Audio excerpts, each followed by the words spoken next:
we're going to talk about energetic healing for women.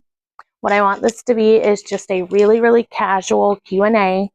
Like, ask me questions. I'll kind of explain to you guys some of the modalities that I use, and then we'll just like ask some questions and have a really casual conversation about what energy healing is and how women can utilize it. And I specifically want to talk about how I work as a coach, because I'm a quantum alignment coach, and how I work as a coach is, first of all, I am very brutally honest with people. She's like, yeah. I'm very brutally honest. I just tell it like it is. I let you know whatever's coming up, because a lot of times during session I'll get like messages or things like that, and I'm like, listen, this is what's happening. And then I use the modalities of the emotion code and Reiki to kind of help level everything out, get rid of any trapped emotional energy, things like that. We'll kind of get into that. I'll explain what all that means. But just quick introduction. My name is Jennifer Levens. I am a quantum alignment coach, a Reiki master, and I'm the only emotion code practitioner in the UP. So, and I'll explain what all that means. First, I kind of wanted to go through my journey of how I ended up, I always say, as this weirdo form of life coach, because I was talking to Kim before we started. I don't know anyone in the world who coaches the way that I do. And I've looked. Like, I have a very special way of coaching that pulls on what your blueprint as a person is. And then we look for trapped emotions and we align you with what your purpose is. And how I ended up that way was back 2021 is when I actually went to school. But my story actually started in 2019, the end of 2019. You know, right before the whole entire world went crazy. I lost my dad in 2019. The 9 years prior to that, I lost my mom very suddenly to a heart attack. She had a heart attack 10 days after finding out that she had stage 4 breast cancer. And then 5 years after that, my brother was murdered at 27 years old. And then 5 years after that, or excuse me, 4 years after that, my father had a stroke and died slowly in front of me over 12 days. Went through a lot. And that left me in a place of just not being okay. I was emotionally spent. I was irritable with everyone in my family, everyone in my life. I didn't want to let anyone close to me because I was afraid I would lose them.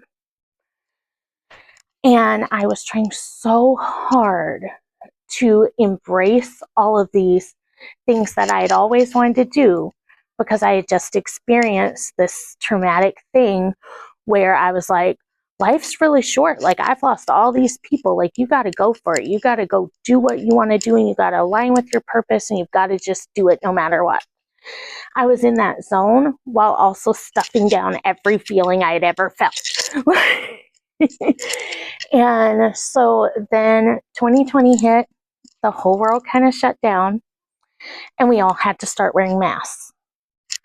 Well, during that time, I was having these massive coughing fits. I remember one time being in Ace Hardware, and I started having this coughing fit. And I remember having to run out of the store and rip my mask off and be like, as everyone's looking at me like I have 7 heads because, you know, COVID. And it just went on for months and months. And I got tested for COVID over and over again. It wasn't that. I got tested for strep throat. I went to the doctor 7 times for antibiotics for something they couldn't figure out what it was. Finally, I was visiting Traverse City, and my sister-in-law is like, I feel like this is like an energy thing. And God love her, she a little woo-woo. She was like, I think you need to go see my friend. She's an emotion code practitioner. And I was like, you know, what is it? She kind of explained it to me. And I remember having the thought of, that sounds like voodoo bull crap. I'm not doing that. And she finally convinced me to go. So in 2020, I had my first emotion code session.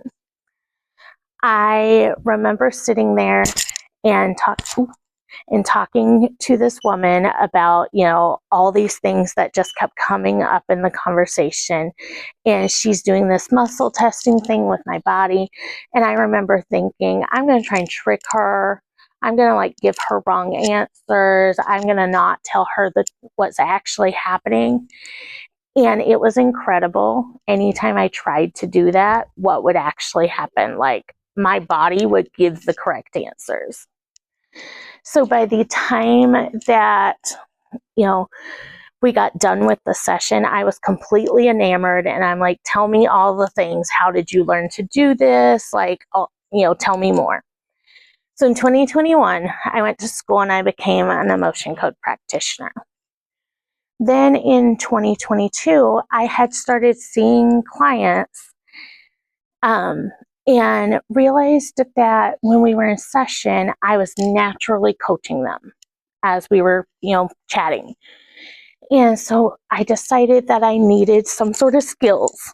If this was going to happen in session, I needed to know what to do. Because, you know, things were going great, but what happens the moment someone throws something at me, I don't know how to deal with.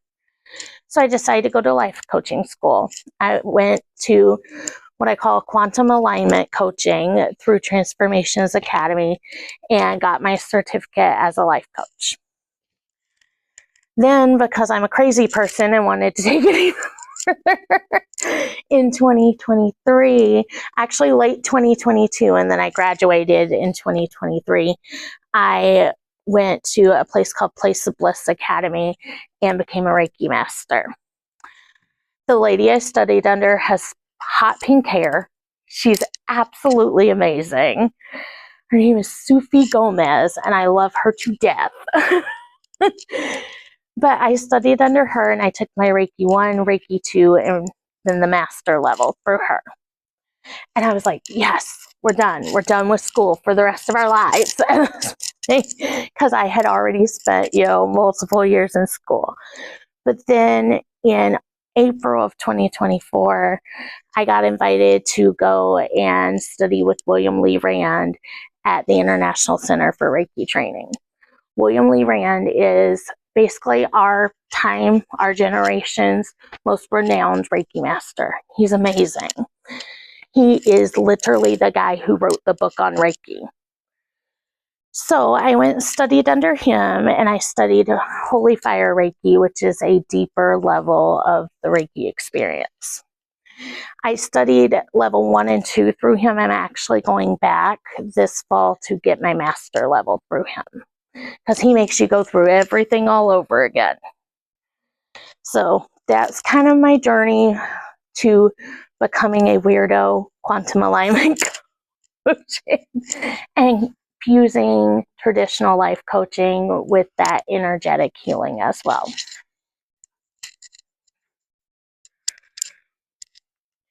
So let's talk about what we mean by energetic healing. The photos that you guys are seeing, so this is a leaf, tomato, and an apple, and then of course a person. And what you're seeing is actual photographic evidence of their energetic field. It's a type of photography called Kirlian photography. It was developed by this guy, I'm going to say his name wrong.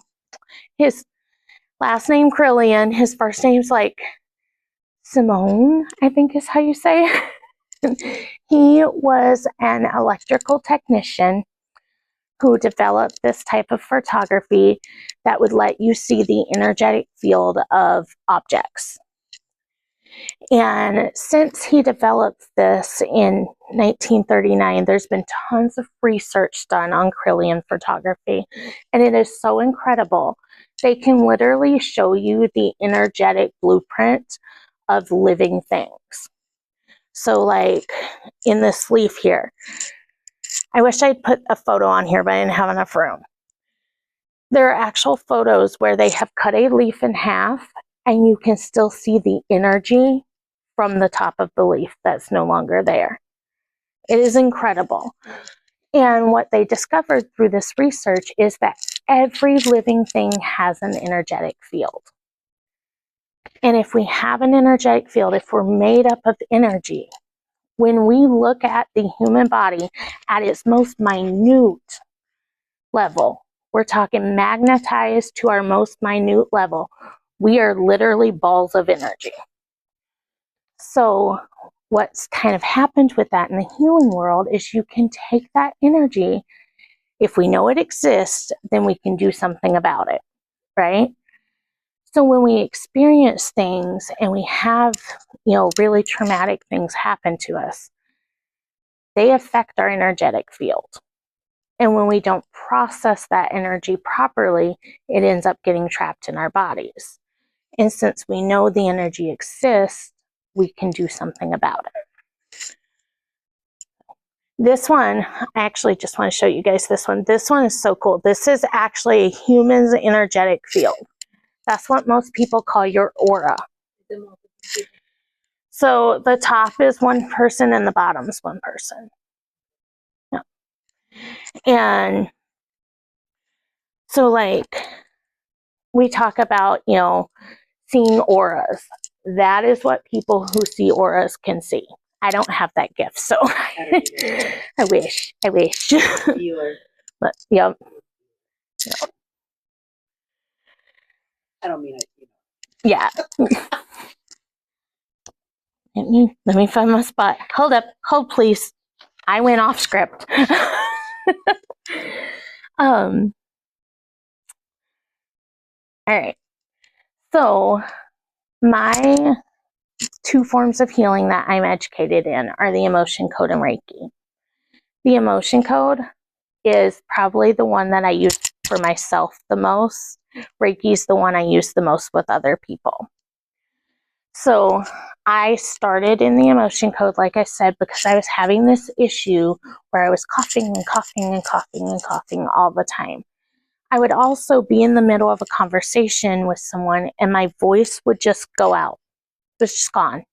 I'd be like talking right at you and then all of a sudden couldn't talk at all. And so I kept being like, what is wrong? Like, do I have a tumor in there? Like, what is happening? It got to a point I was really worried.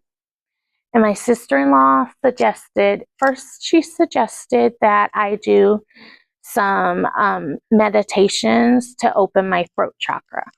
At the time, I didn't even know what a throat chakra was. She had to educate me. And so I did that. I noticed it helped a little. And she was like, oh yeah, you have a blocked throat chakra. You should go see my friend. So like I said, went in for the session, was completely blown away. And the part that blew me away the most was one question. When we do an emotion code session, we are looking for trapped emotional energy in the body. And the way that the practitioner does it is we bypass your conscious mind and we ask your subconscious and your body for answers. So we use a technique called muscle testing. And basically, pretend I'm a person having a session. The practitioner is going to take two fingers and they're going to gently push down. And if you are telling the truth, if the answer that you are saying is a true statement, your body is going to stay strong because your body knows right from wrong. Your body knows truth from a lie. So when that practitioner, we say we use baby pressure. We're not pushing, we're just like gently. When your body stays strong, we're like, okay, your body agrees with what you're saying here. When your body is not truthful, because sometimes we let things get in the way, like pride, or, maybe we haven't accepted something yet. Grief, guilt, judgment. Yep, all the things. So we let those get in the way sometimes, and our bodies, we're not exactly truthful. So I might say, oh, yeah, no, I've processed that. It can't be that. My body is going to get weak if I'm if I'm not being truthful, if I'm telling a lie. And so the practitioner uses that information to find the trapped emotional energy and release it. And the way we do that is through a list of, so this is 60 emotions that normal humans, most people experience in their lifetime. And it is in a chart with 6 rows, 2 columns. So I might say say an emotion comes up, your body says, yes, you have a trapped emotion. So I'm going to say, is this trapped emotion in column A? No. Is this trapped emotion in column B? Yes. All right. Is this trapped emotion in an odd row? No. Is this trapped emotion in an even row? Yes. And then we'll identify what row, because I'll ask the numbers. And then we go through, and there's 5 in each row. So let's say it's row 4. I'm going to say, is this trapped emotion depression, frustration, indecisiveness, panic, taken for granted? And your body is going to tell us which emotion it is that's trapped. And sometimes your body is going to want a little bit more information. Sometimes it may want to know the age that the emotion was trapped or the situation that trapped it. I always tell my clients, you don't have to tell me anything. You can just let your body give answers. And then if you know what it is and you don't feel comfortable sharing it, you don't have to tell me that. You can just say, yep, I know what it is. And we can move on. Or we can hash it out and I can work you through it. That is completely up to the client. So we do that process. Once we identify what the emotion is, we identify where it came from, do all that, then we release it. And the way we release it is we use just a regular old magnet. This one I pulled off my fridge. It's my anatomy of a tomato magnet. And so I've used this in sessions with people. It's just a regular old magnet. There's nothing special about it. But we run it from what's called your governing meridian, which goes from the tip of your nose to your tailbone. And I run it completely down that. And depending on the emotion, what's going on in your body, depends how many times we do it. But we do it until the emotion releases. I will show you guys, I brought my favorite magnet. This is my favorite. This is literally a bingo picker-upper from like a kindergarten class.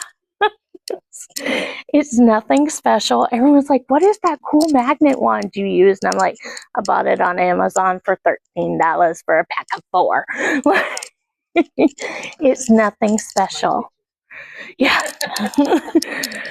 But yeah, it's literally, you pick up bingo, what are they called? The things you cover, the bingo chips. That's the word I'm looking for. You pick up bingo chips with it. And I just like it because it's like on a handle and it's easy to use. And yeah, I was yeah. When I graduated school, they put everyone from your class in like a group chat type thing. And one of the girls suggested this as a magnet. And I was like, oh, that's awesome. So nothing special about the magnet. You can actually release the emotion without the magnet. It just helps intensify it and kind of pull it out a little quicker. Your hand has its own magnetic field. So I've used my hand when I don't have a magnet available. I have a dog that I emotion code and he doesn't like the magnet. So I just use my hand. He loves it. He's just getting pets. He's just getting pets and he knows it makes him feel better. So, but that's really the gist of the emotion code. It is looking for those trapped emotional energy, identifying it, giving it its 15 seconds of fame, and then letting it go. And what I tell people is the coolest thing about it is you don't have to rehash any of the old trauma if you don't want to. I'm one of those people, I'll sit and talk it out with you. I love it. But you don't have to if there's things you don't want to face. I've had clients come in before where we are like so efficient because they're not like, nope, just let it go. Nope, just let it go. Nope, just let it go. Yeah, because sometimes they get stuck in the drama of it all over again. Yep. And that's, Yep. So we do it, you know, like I said, every session is different because it's going to depend on what the client is going through and what they want. But the process of the emotion code is the same. when did that come out? Not very long ago, right? 10 years ago? When did that?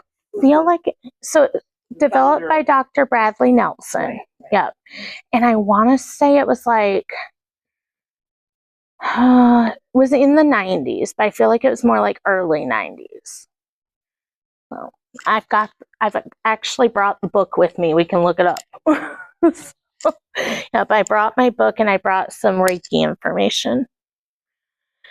This is just an example of the emotion code chart. And so you guys could see the emotions that we look for. Like I said, there's 60 of them. They're basic, you know, things that we all experience. I will say all except for one of them are going to be like a negative experience. It's going to be, you know, things that we tend to trap more of because they're unpleasant. The one positive, I guess you'd say, emotion that is on here is overjoy. And I wish I'd put the video. I didn't even think about it. There's this awesome video we watched in training that was like, this is what we mean by overjoy.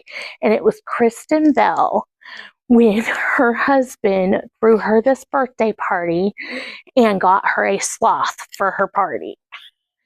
And she was upstairs in her bedroom and she was getting ready for the party. And all of a sudden she's like, there's a sloth here. I know it. And he's like, what? There's not a sloth. What are you talking about? And she's like, no, there is a sloth in this house. I know it. I can feel it. And she goes downstairs and she sees them bringing in the sloth because she apparently loves them. And she is so overwhelmed with joy that she runs back upstairs and she covers up under her blanket and she's just bawling. And she can't even function. She's like she can't function because she's so happy. That is the type of overjoy we're talking about.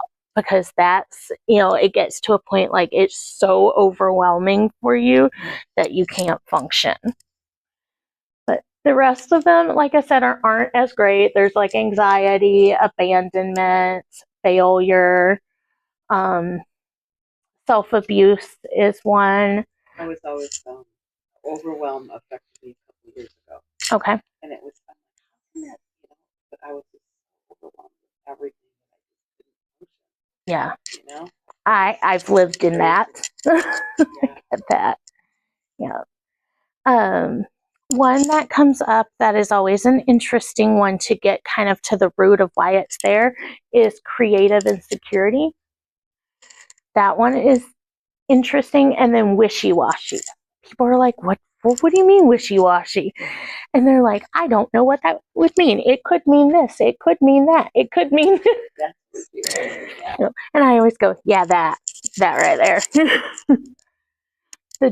I have a dog that I emotion code and he is wishy-washy all the time. I'm always like, knock it off. Because you can use this process with animals as well. Their bodies will tell you. So I actually have a couple of animals that I see. I was just saying, doesn't your daughter still use it on the horses? The horses. Yep. And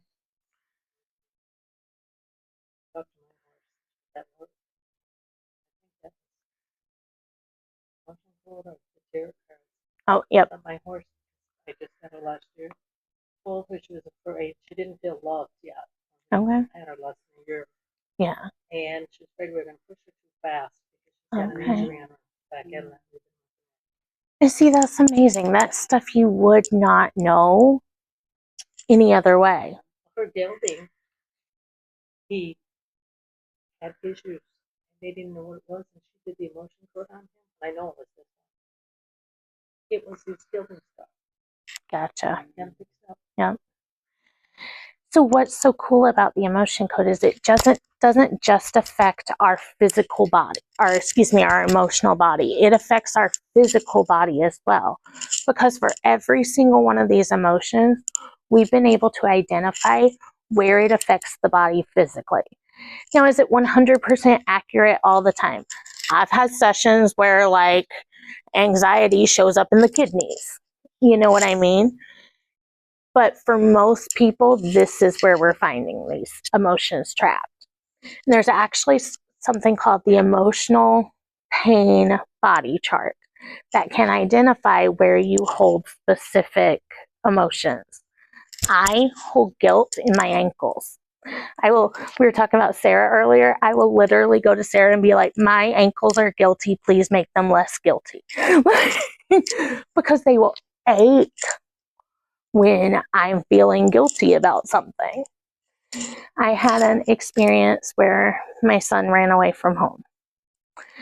It was an awful, most terrifying night I've ever had as a mom. I had a massage the next day with Sarah, and I was having the hardest time just letting go. You know, I was talking to her about it as we were talking and as she was doing the things, and I couldn't let go and relax. And finally I was like, can you do me a favor? So my ankles just hurt so bad today. I'm like, I'm just struggling to relax. The second she released that energy from my ankles, I immediately melted onto the table. It's because that's where I hold my guilt. So now I just go in, I'm like, I have guilty ankles again. Please make them better. But Kim and I were talking before you guys got here. As women, we're told that we can't talk about a lot of our trauma. We are told to hold it inside. And I am in the process of kind of revamping my business to make it a safe space for women to come and heal out loud, however they need to.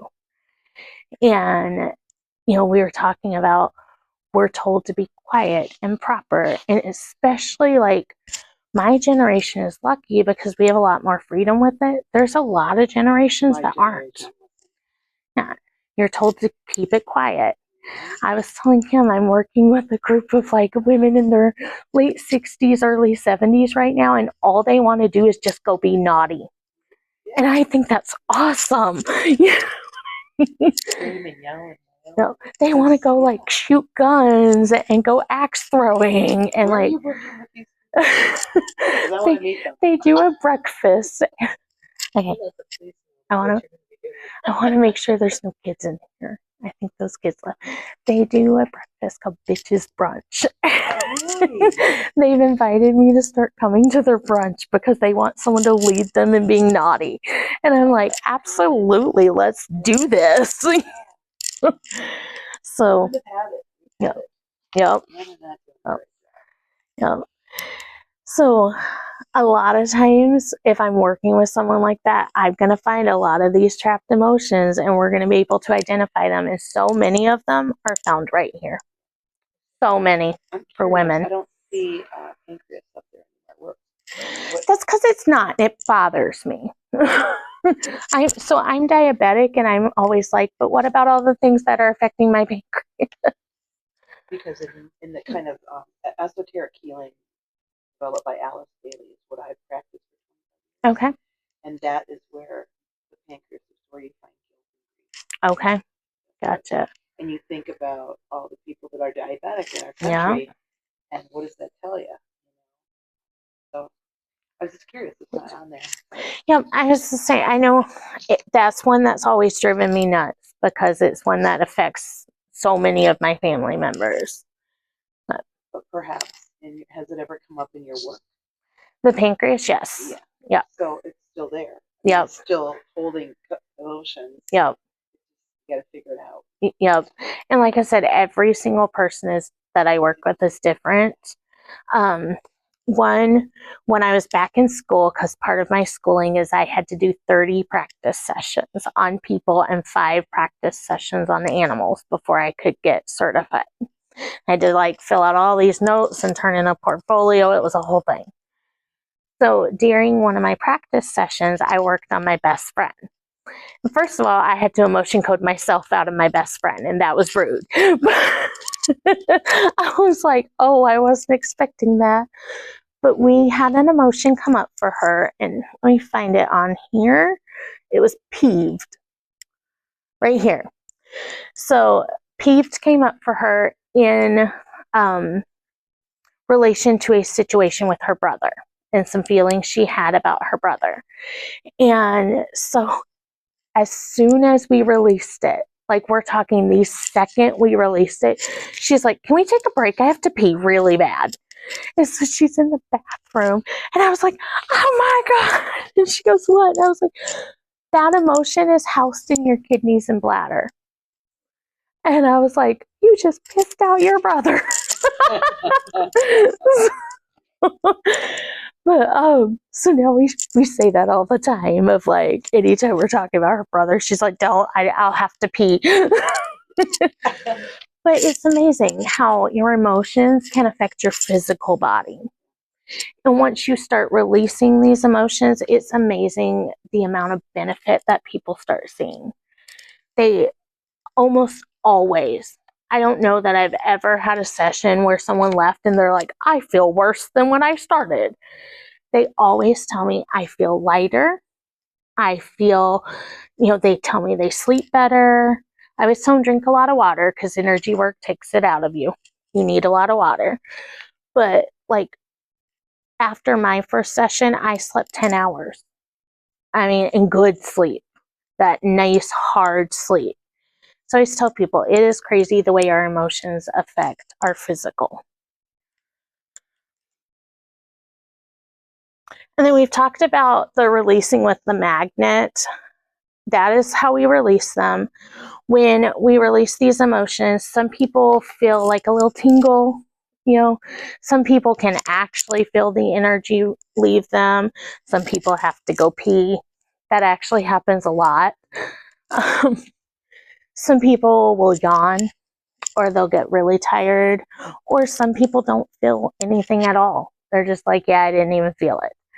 I'm very empathic and intuitive, so if I'm working with a client, I typically feel the emotion releasing as they're doing it. And I'm always like, I'm really sorry. Because I will yawn, or sometimes I feel it in my gut where I'll be like, oh, wow, that was a big one. Because I can feel that energy like pulling out. So this is just like me doing a session on myself and showing you how I just use that wand. Like I said, I run from tip of my nose to the bottom of my tailbone.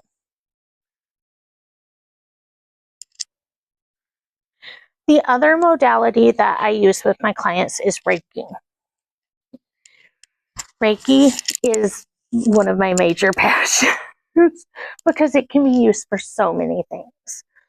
But basically what it is it is life force energy that you are channeling into your client, your patient, whatever you want to call them, and channeling it into their body to help them heal.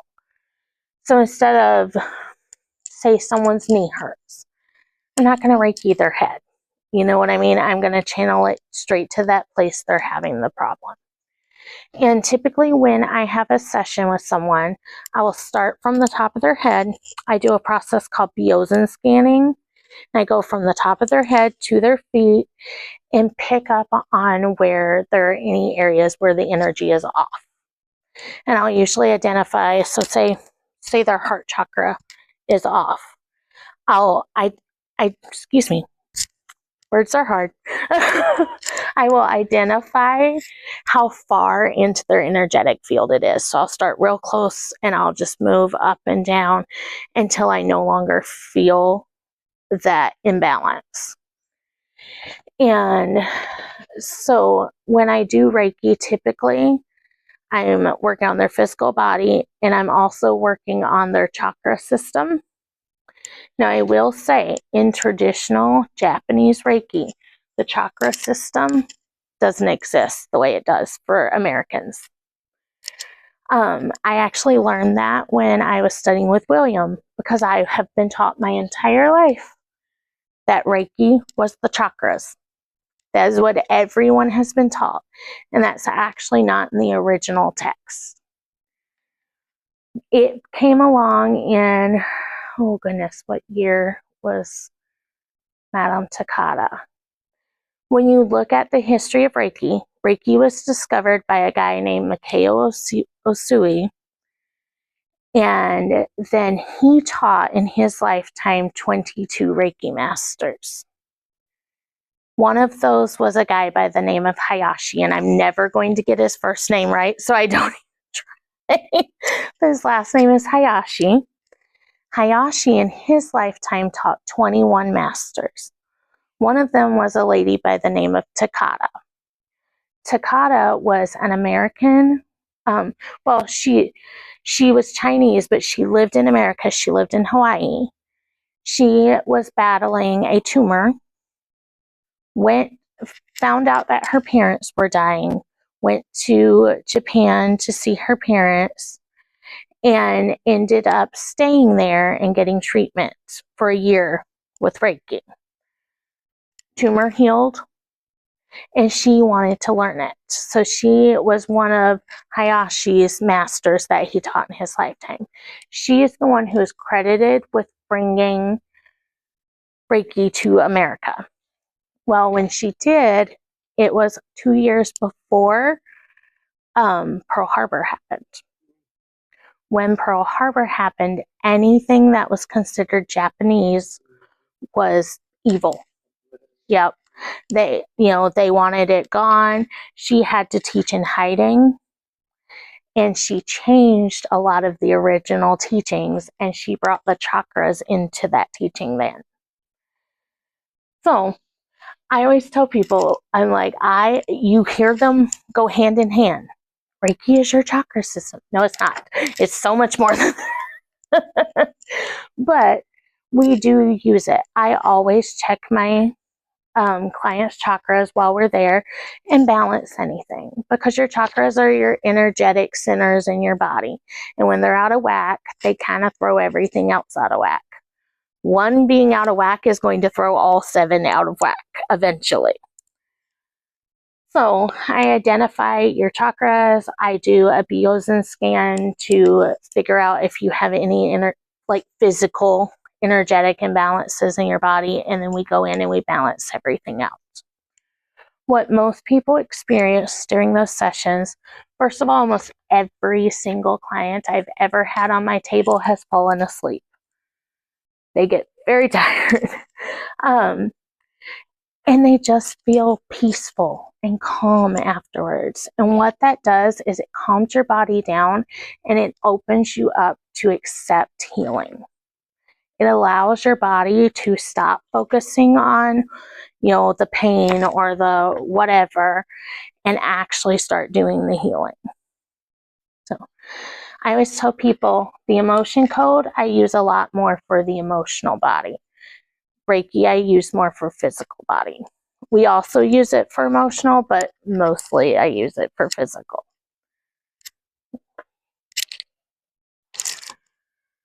And then this is just kind of a breakdown of what Reiki means. So Rei means spiritually guided, and Ki is that life force energy. So it's what, it goes by a lot of names. Ki, prana, chi. It's basically that life force energy within us that keeps us going.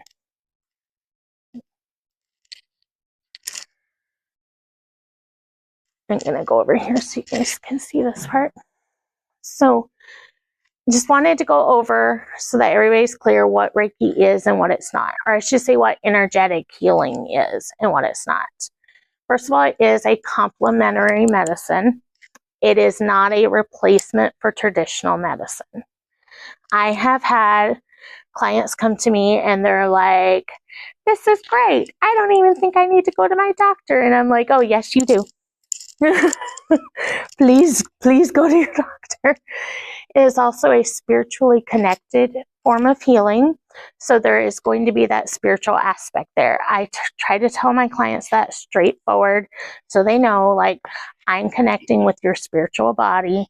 I am praying during your session. I am calling on your spirit team to work with you during your session. It is a spiritually connected form of healing. and it focuses on energetic flow and balance. Like I said, not a replacement for traditional medicine. It's also not a replacement for mental health services. Because I'm really good at what I do, I have had clients be like, I don't think I need to go to therapy anymore. I'm just going to come to you.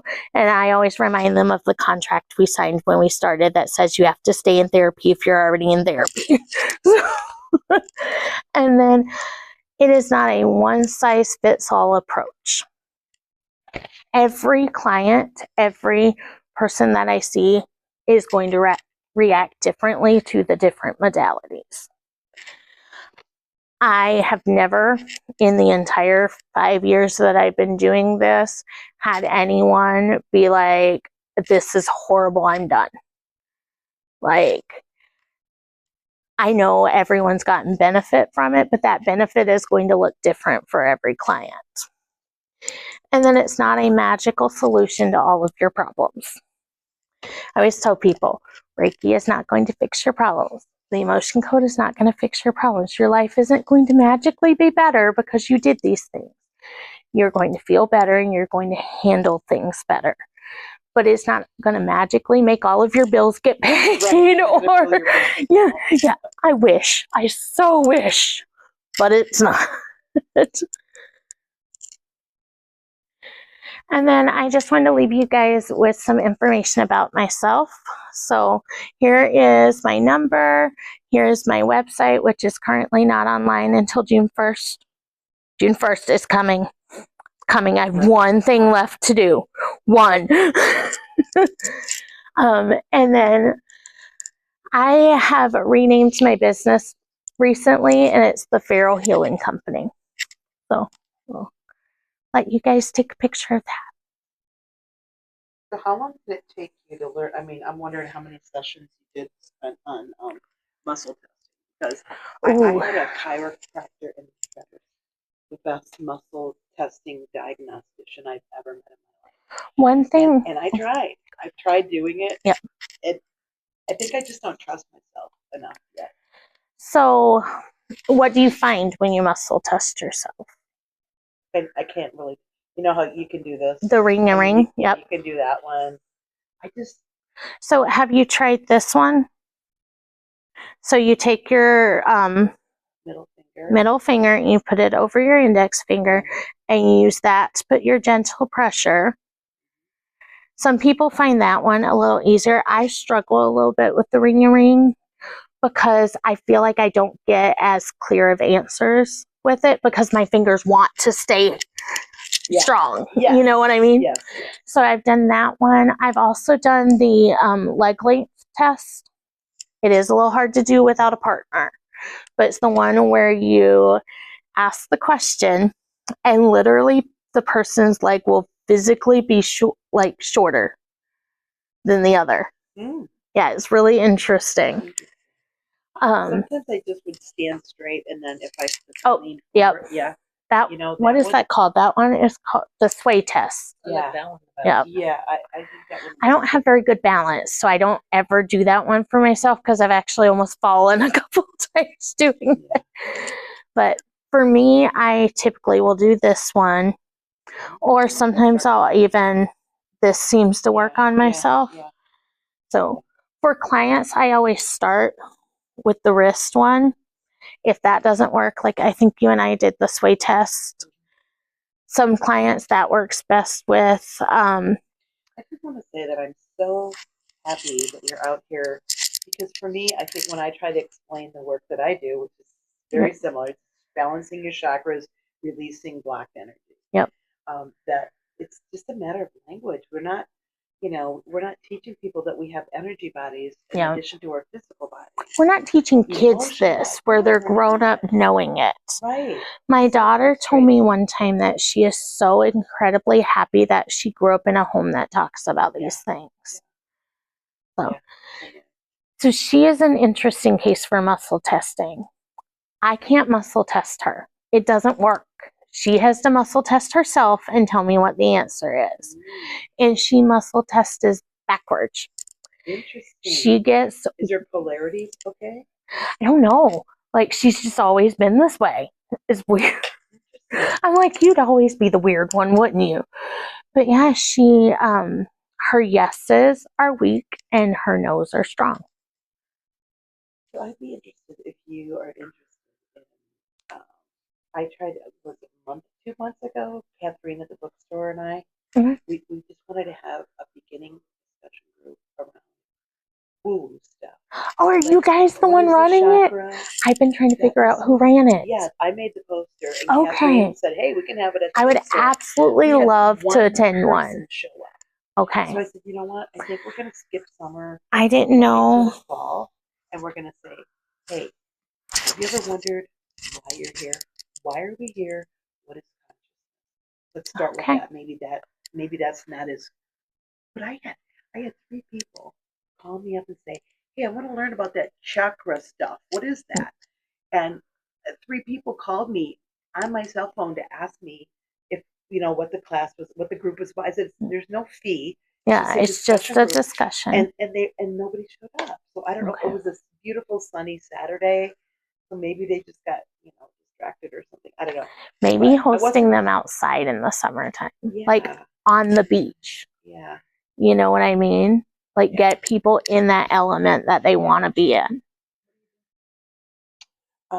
I've been I've been trained in esoteric healing, which is very similar to Reiki. I've used Reiki in the past. So I just work with my client. I've had hundreds of clients too over the years. But I don't ever. I didn't want to charge money. I would just Which is a big problem in the healing world, because I struggle. Like, it's a big problem. 2 years ago, or 2 or 3 years ago, I started charging a little bit. And it wasn't a problem. Do you know the story of Asui and why he started charging people for Reiki? So he is credited with discovering Reiki, but he didn't discover it. It's always been there. Right. And it's always been a form of healing that people use. Like, they can trace it back to Jesus. It gets crazy. Yeah. He is the one who brought it to the mainstream and made it available to people. So back when he was first on his healing journey, there were healers who were doing Reiki. It just wasn't called that then. They were charging like $60,000 a session. So it was only available to the most elite. And so when he went to Mount Corona and he had his awakening, as they call it, he was coming down off the mountain. He stumped his toe. He put his hands on his toe and radiated heat from his hands, and he was no longer in pain. And he came down, he wanted everyone to have this. He's like, this needs to be available for everyone. Well, what he found was by giving it away for free, people weren't invested in their own healing. So then they weren't putting in their part of the work. They were expecting him to do it all. Reciprocity. Yep. So then he started charging a fee. And he taught in his original teachings that you don't charge the fee for yourself. You charge the fee for the person, because they need to be involved in their own healing. So my original Reiki master. Handing your over to. Yep. Yeah. I mean, some of it's okay. I'm not a total, and I want to see the bridge. Yeah. I like to see it woven together. I would adore our hospital inviting Reiki masters in to work with their patients. No, I would love to see it. I've seen other hospitals that do it. My energy healer, I didn't tell them who she was, but she came in and worked with me before and after my surgery. See, and I love that. I wish we had that here. Yeah. Honestly, I haven't been brave enough to approach them yet. I need to. Need to get a circle. Yeah, that would be awesome. So I was wondering who was doing the discussion group, and the night that you guys had it, I had to work, so I wasn't able to go. And I'm like, I'm really interested in knowing. So I'm really glad I met you. I'm glad I met you too. And I will be calling for a session, because I have a dear friend down in Traverse who She lost her son years ago. Oh, And geez. so she's been doing healing work. You know, she's been to therapies and all kinds. I did a lot of work on her with family Okay. constellation work Okay. because it involved a lot of that.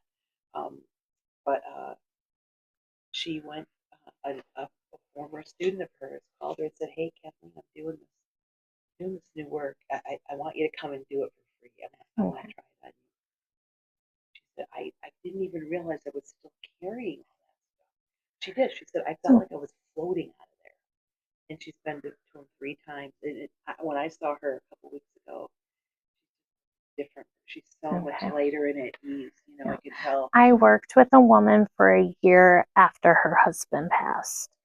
When she started seeing me, I actually met her at a hospice event that the hospital does.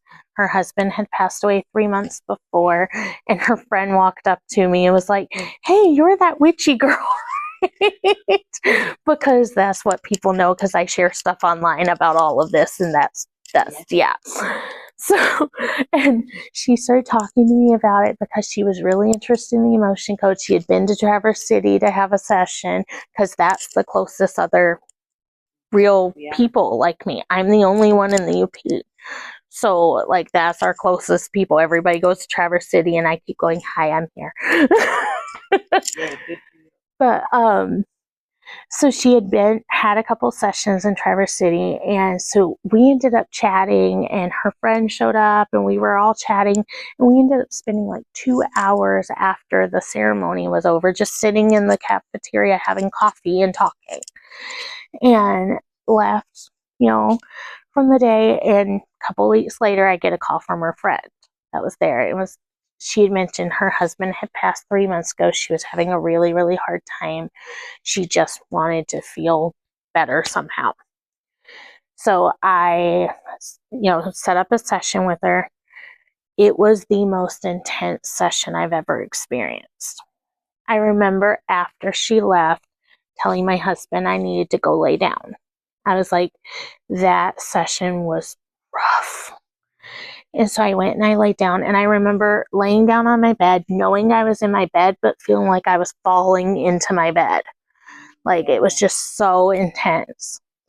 So then I ended up, seeing her a few more times. Then she fell off for a little bit. Then she called me back. And after she called me back, she had decided she was ready to get her life back. It had been about like 7 months at that point after her husband passed, and she's like, I just need to get back to some normal. We worked together intensely a couple of times a week for a year. She's a completely different person. You know what I mean? She's learned to live on her own, do things on her own, and like have that experience. Yeah. I love what I do. It's my favorite thing. I always tell people it took me till I was 40 years old to know what I wanted to be when I grew up, and apparently it's a professional hippie. So Now, do you have a Facebook page too? I do, yes. So it's under the Pharaoh Healing Company. Okay. Yep.